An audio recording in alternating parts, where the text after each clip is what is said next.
I just came up to Abuelita. You did?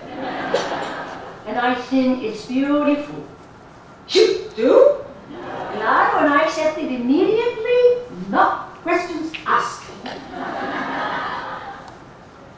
Well, that is great. Miss Alvarez, you have the coolest family. I'm gonna call my grandma. Maybe she's finally ready to hear that I'm a vegan.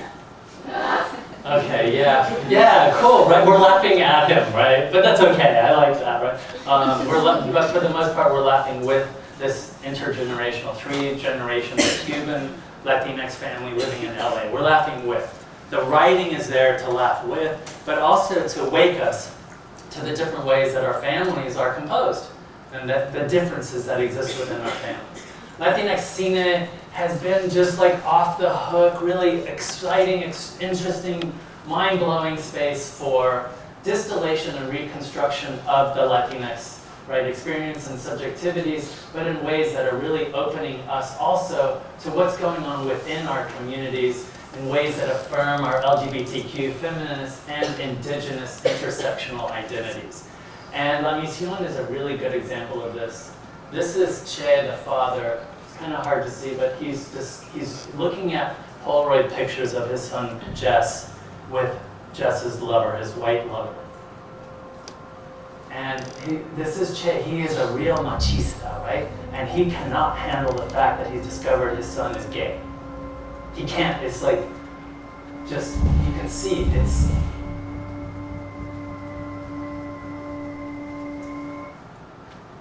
the lighting here, right? So we have this sharp contrast of lighting on Che, also conveying the sense that he's very rigid. The difference, and it's hard to see here, but Jess has this soft lighting, right? This kind of backfill lighting that's operating to suggest his vulnerability. He's asleep. The son is asleep while the dad is doing this stuff. As the story unfolds, and anybody watch this maybe? Yeah, it's really powerful. As the story unfolds, Che kind of comes into this moment of an epiphany, right? An awakening, because he realizes the violence, right? The violence that he's shown toward, exerted toward his son, Jess, after this, is actually a violence that has helped pull the community apart, and that has led, in an indirect way, to the death of one of the young people in the community in the mission.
We're watching the transformation of the father, the machista here.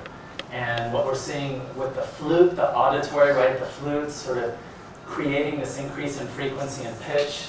The editing starts to cross-cut, right? And we have the danza azteca, as well as the flashbacks to the violence in the past. The rain is the catharsis, right? That slow, methodical beat that starts up again. And finally, what do we get? We get Che's altering state in and through non-binary, indigenous ancestral culture and its search for this cosmic, right, this cosmology, this cosmic harmony. Indigeneity being kind of creating this safe, this place of healing, right, between the father who doesn't understand, and finally the indigeneity as a non-binary space, right? All given shape. Okay, Book of Life. Now you gotta raise your hand. Who's seen Book of Life? Yeah, okay, finally I'm hitting them. Okay, so yeah, Chicanx, Latina. What I love about this movie is it's like, guess who my primary audience is? it's you guys, right? And secondary audience, mainstream, you know, whoever, whatever, right? But this, I'm making this movie for the Chicanx, the Latinx, right, families. And, you know, what I love is that it's the detention kids. They're the protagonists. It's the kids that were sent to detention. And they're, of course, the kids that are like, you know, Asian, Indian Asian, Latinx, you name it, right? They're the audience. They're the ones that are being told this story. And yes, Mexico is the center of the universe. Center of the universe. Long ago, in the center of Mexico, was the quaint little town of San Churros! Churros! Frosted churros! Naturally, since San Comic books! Who reads comic books? Yeah, I know you read comic books. Yeah, comic books. This is my big passion, right? Comic books. Diary of a Reluctant Dreamer. Published that in my Latino graphics series. It was just named the freshman book for Cal State Northridge. How cool, right? We've got Alberto Ledesma himself, undocumented, went through the system, is now dean at Berkeley, and created this book that is now being adopted at Cal State University Northridge. Yeah, this is where we're really going nuts. And part of the reason why we're going crazy in comics from Latinxes is that you just need to know how to draw, tell a good story, pen, paper, right? And now with the internet, you can find your own audiences. Yeah, so this is really homegrown stuff. And this is us, what I call geometrizing our stories, right? Because we're using the shapes, the geometric shapes, right, of the visual to give shape to our stories.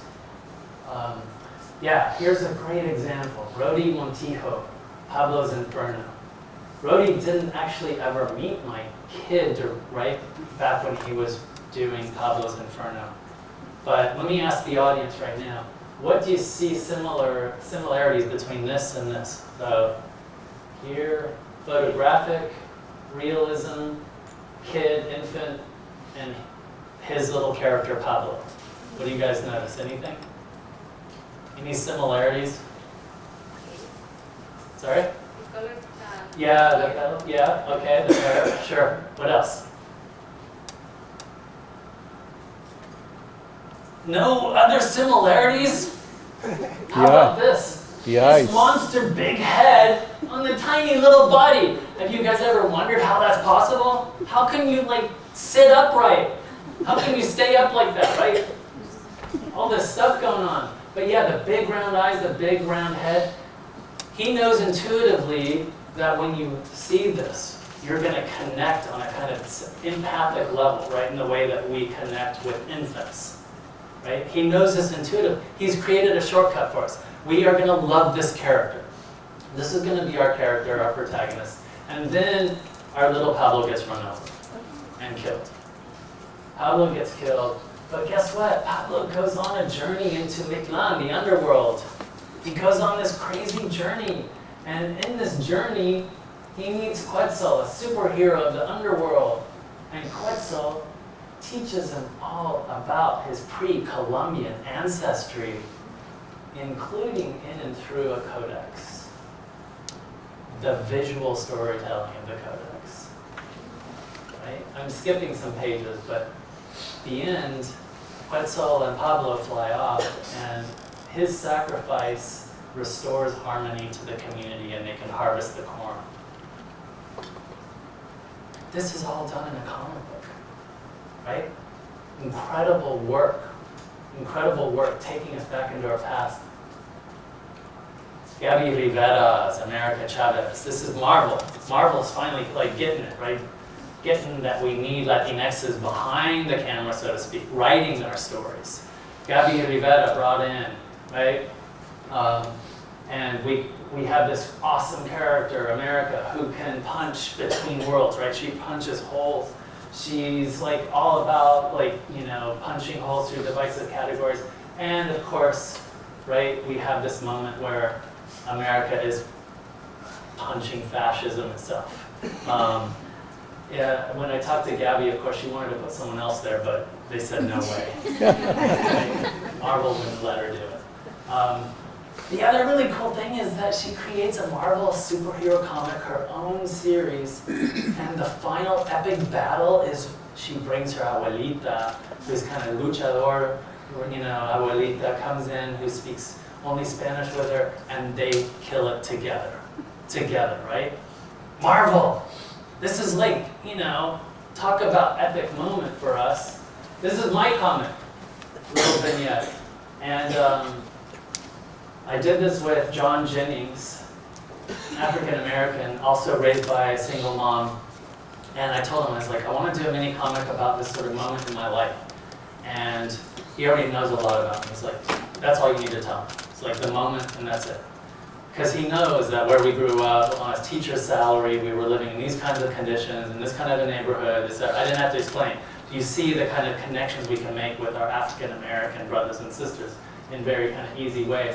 So yeah, he knew that we had a door that had bars on it. We had things like that. He also knew that my mom as an educator meant that we would stay home and do our homework instead of going out. So when Miguel came along with his brother and said, hey, let's go out together, let's go do something, and I was like, oh, do I want to go? But it's like homework time. I didn't go. And I remember this moment like it was yesterday. And I think all of us have these moments, right? Because if I had gotten in that car, I wouldn't be standing here right now, right? I would have ended up in jail because Miguel's older brother, unbeknownst to Miguel, decided he was going to hold up a 7-Eleven. So my buddy Miguel, my best friend, ended up in juvie hall as the accessory, right? It could have been, right? Very, very different from me, very different. Comics, the visuals, right? We're such a visual culture, hitting us hard, right? Straight away. Dora, all this stuff that's happening in the, as David said, the concentration camps that have been created along the border. Not detention centers, concentration camps. Our children, our families being ripped apart, right? I wanted to tell the story about a little one who was crossing the border with her mama and her little brother Emilio. Corre, right? Everybody's crazy, lights everywhere, La Migra's coming, right? And she gets separated from them. She gets separated. I wanted the story to be told from her perspective. We never see her, we only see the big people in green from her perspective, right? How scary this world is. How scary it is when the judge tells her, case number 361, you are in violation of crossing the US-Mexico border, and she doesn't even understand what's going on. But she does understand what's going on when she's put in the detention, right? In the concentration.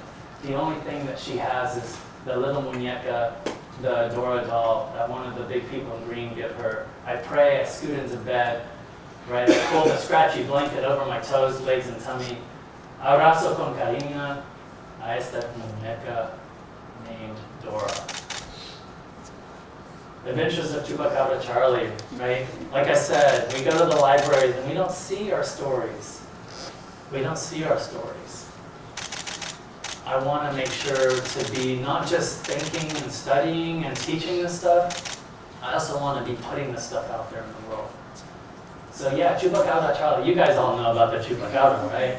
So normally the Chupacabra, like, when I was growing up, whenever the chickens would get like mauled by a fox or something, it was actually the Chupacabra that did that, right? And mostly it was so that we would stay in at night, right?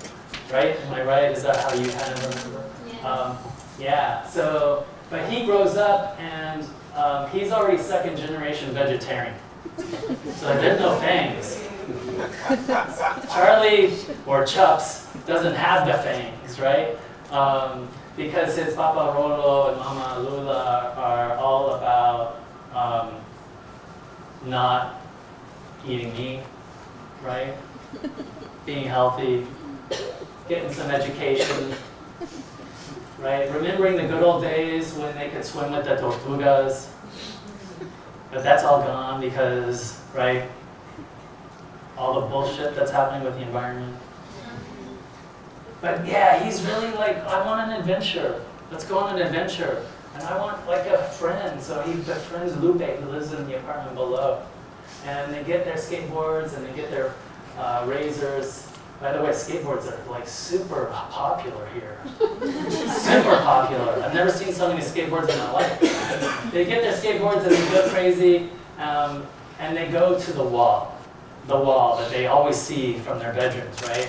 They're like, we're gonna go on an adventure, we're gonna check this out, let's go to the wall. So yeah, sidewalks stop and dirt begins. Coyotes chant ancient hymns to a moon in full shine. As we inch up to the wall, we twirl around, a swirl of people curled in balls of sleep, right?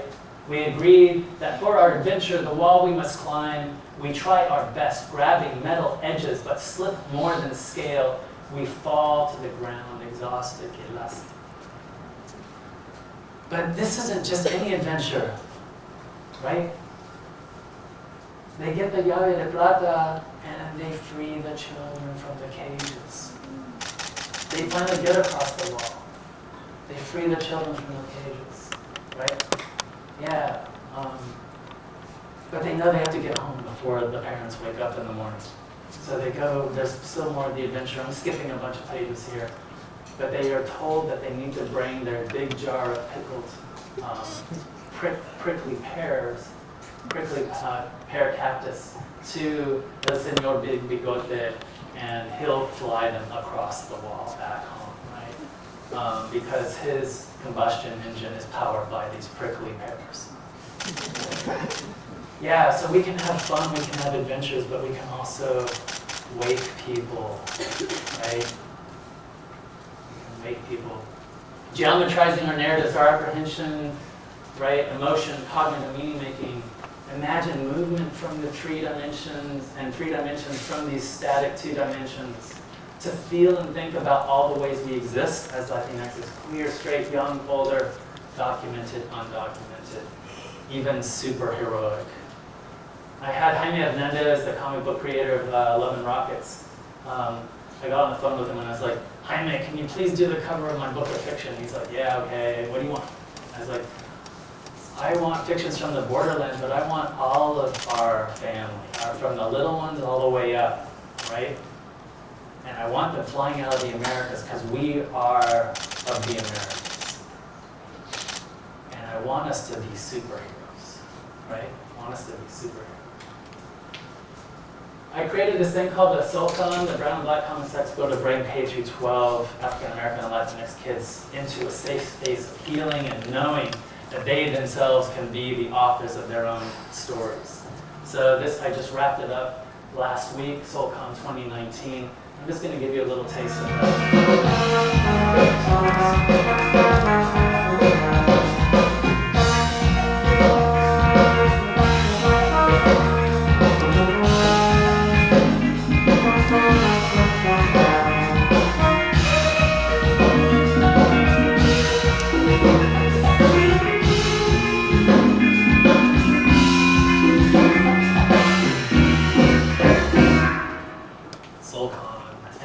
created a documentary film. Latino comics in Latin America. This is just a teaser from the documentary. Being a Latino on who's drawing it, Amazon.com. it's a Latino thing. I can draw a fire hydrant, it's still a Latino do that. The Latin lover stereotype. The whole town is lazy and drunk and all that other stuff. A lot of times I feel like I'm not female enough. We're adding diversity. You've got a Mexican guy with a illusion like that. I think we made some serious strides with African American characters and LGBTQ characters, that there still is not enough representations of people of Latin descent. Communities need to see themselves in the media they consume. There's Dominican, there's Puerto Rican, there's Mexican, there's Nicaraguan, it's just all over the place. The most exciting thing about right now is knowing that there are superheroes that are being written for everyone. Oh, the future is, it's limitless. Yeah, so this is based on the book that I wrote, and it's available on Amazon.com. That's just a teaser. Just the other thing that I want us to kind of, as I wrap this up, is just to remember that this is not for nothing. That this has consequences, that all our work has consequences. I created LASER, Latinx Space for Enrichment Research, in Columbus, Ohio, because I noticed that our university wasn't paying attention to folks in our backyard. And those folks were Latinx. Fastest growing population South and Midwest for Latinxes in this country. Latinx Role Models Day, I bring over 500 Latinx high school students to the OSU campus, right, to show them that this can and is a place for them as well. It's also part of my laser program.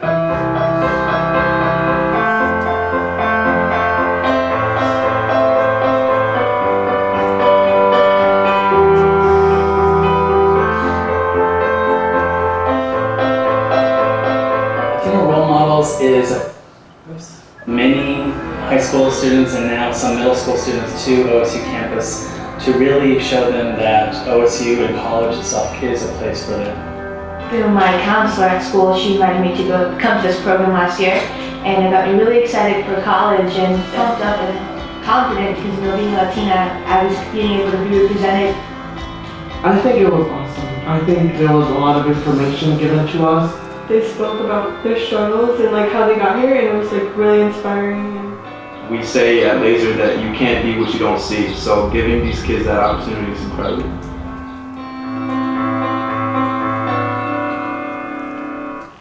So yeah, as I wrap this up, all Latinxes deserve the right to develop fully those ideas of ourselves today and tomorrow, the right to grow and realize dreams of becoming educators, researchers, and all else. The right to grow and realize our counterfactual, right, our hypothetical, our imaginative capacities in the form of comics, films, and of course anything yet to be discovered and imagined. Thank you, ASU.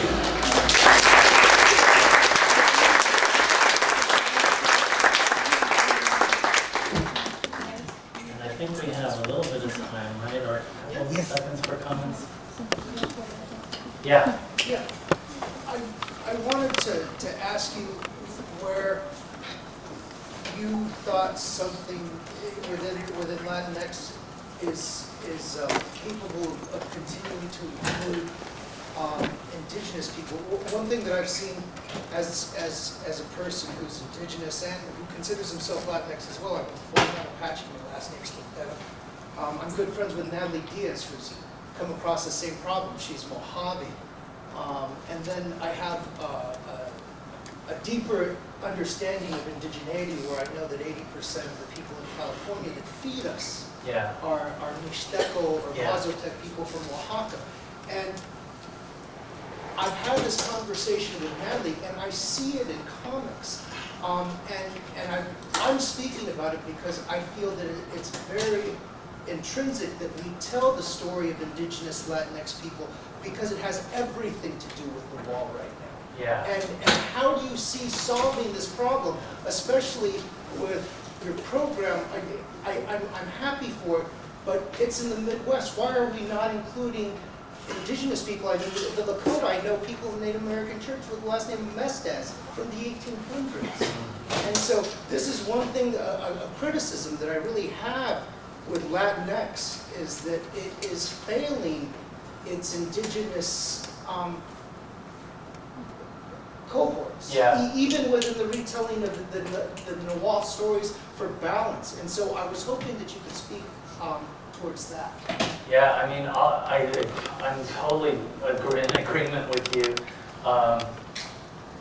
Part of it is it's this internalized colonial BS in our families already. And it's having people like you and others out there creating those spaces of healing and practice and resistance in the ways that, you know, I've done, say, with SoulCon and the African American community in Columbus, Ohio. So we need that, and we don't have that. You're right. And a lot of it's courage. A lot of it is being the first or second or third person to show that it's okay to do this.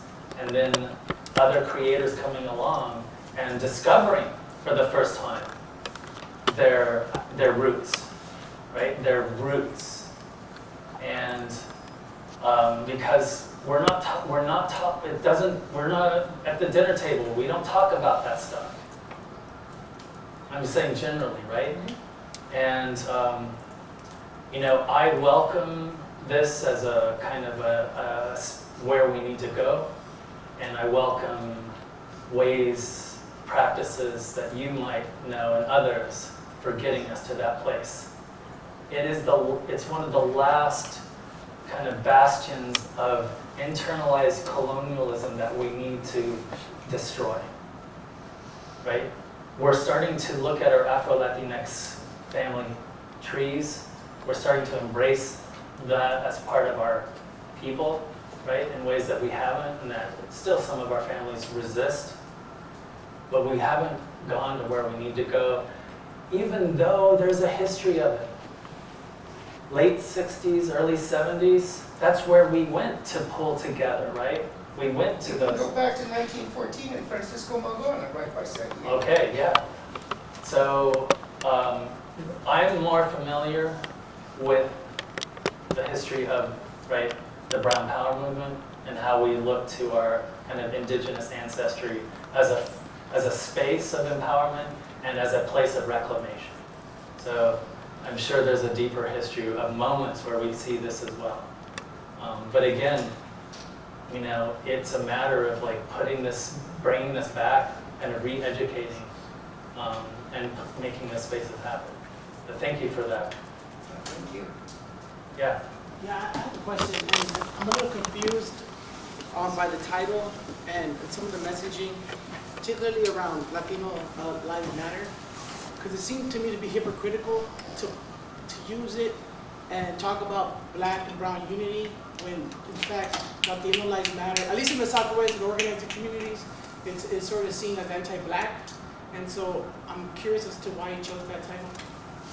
The title for the talk? The Latinx Lives Matter. Oh, right now. This one? For the title, for the talk, and for I guess here, it's just at odds. As it's anti-Black and it's actually racist in a lot of my community, people that I know with. So just had a question about that. Oh, because the Lives Matter as a tie to the Black Lives Matter? Yes, and in some way, anything that takes away from Black Lives Matter is anti-Black. And so I guess I'm a little disturbed by the title, actually. Oh, I'm sorry. Yeah. I don't know if anybody else feels the same way or I'm alone. I just find it's a little hypocritical, my personal view. Okay, well, I apologize. Other comments? All right, well. Are you hoping to extend your laser with colleges and campuses? Yeah, so we have one that just started at Utah State, and it's mostly because of a former PhD of mine that's now an associate professor there. We're just starting one also at Modesto State College, which is a junior college in California. Similar idea, right, where we have hubs. So my laser space has 13 hubs all over the city of Columbus in schools where we have, growing Latinx population, and really kind of working with them to make sure that there's access, especially to OSU, because that's right there. And it's now, and it's so we're now several generations in. So the kids that have graduated from those high schools and that have been in the laser program have gone to OSU and have worked within the laser program in the high schools to kind of give back. And so we're starting to see now, a deep way in which this we all know it works. This kind of, organic way of recruiting and retaining, instead of an institution kind of saying we look good because we're recruiting and retaining. It's actually functioning on a sort of deep and almost street level to create that. Retention is really, really amazing because once you're at OSU, you have a community of folks who are working in the laser program to kind of give back and create those pathways, right? So yeah, I mean, I know you guys have a really kind of important, very well-funded access program here at ASU that seems to be doing really good work as well. But there are many universities in this country that remain willfully ignorant to the fact that, you know, there is no access, right? And we can, and we are doing something about it. Yeah. So I was recently reading articles about Afro-Latinx people, specifically like in